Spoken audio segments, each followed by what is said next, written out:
മുണ്ടക്കൈ ടൗൺഷിപ്പിലെ വീടിന് വിള്ളൽ ഉണ്ടായിട്ടില്ല എന്ന് മന്ത്രി കെ രാജൻ. മേൽക്കൂരയിൽ വെള്ളം കിനിഞ്ഞു വന്ന പാടുണ്ട് എന്നും കൂടി മന്ത്രി പറയുന്നുണ്ട്. വീട് കൈമാറിയിട്ട് പ്രശ്നം വന്നാലാണ് ഗൗരവമെന്നും മന്ത്രി പറയുന്നു. ദുരന്തബാധിതരുടെ ധനസഹായം മുടങ്ങിയത് സാമ്പത്തിക വർഷം മാറുന്നതിന്റെ സാങ്കേതിക പ്രശ്നം മാത്രമാണ് എന്നും അദ്ദേഹം വ്യക്തമാക്കി.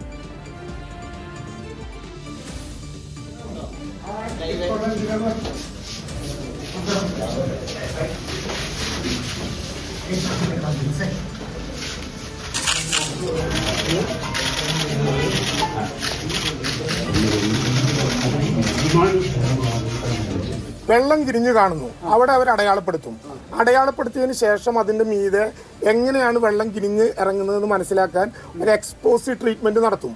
ആ ട്രീറ്റ്മെന്റ് നടത്തിയതിന് ശേഷം വീണ്ടും അവിടെ വെള്ളം അടിക്കും. വെള്ളം വീണ്ടും കിരിയുന്നുണ്ടെങ്കിൽ വീണ്ടും അത് ക്യൂർ ചെയ്യാനുള്ള നടപടി സ്വീകരിക്കും.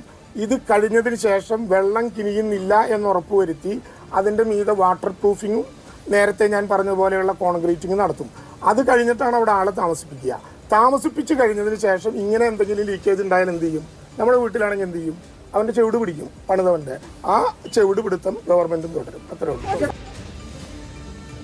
അങ്ങനെ വിള്ളൽ ഉണ്ടായതല്ലാതെ ഒരു പെൻസിൽ വര പോലെയാണ്, അതാണ് വിള്ളൽ എന്നുള്ള രീതിയിൽ പറഞ്ഞത് എന്നുള്ള വലിയ രീതിയിലുള്ള പ്രചാരണം, വിശദീകരണം ഒക്കെ തന്നെ ഇപ്പോൾ സോഷ്യൽ മീഡിയയിൽ നടക്കുന്നുണ്ട്. അപ്പോൾ അതിനിടയിലാണ് ഇങ്ങനെയുള്ള നാടകീയമായ സംഭവങ്ങൾ നമ്മൾ കണ്ടതാണ്. അങ്ങനെ ഉരച്ചു നോക്കുന്നതൊക്കെ തന്നെ ഈ മന്ത്രി നേരിട്ടെത്തി. പക്ഷേ അതപ്പോഴും ചില കാര്യങ്ങൾ പറയുന്നുണ്ട്.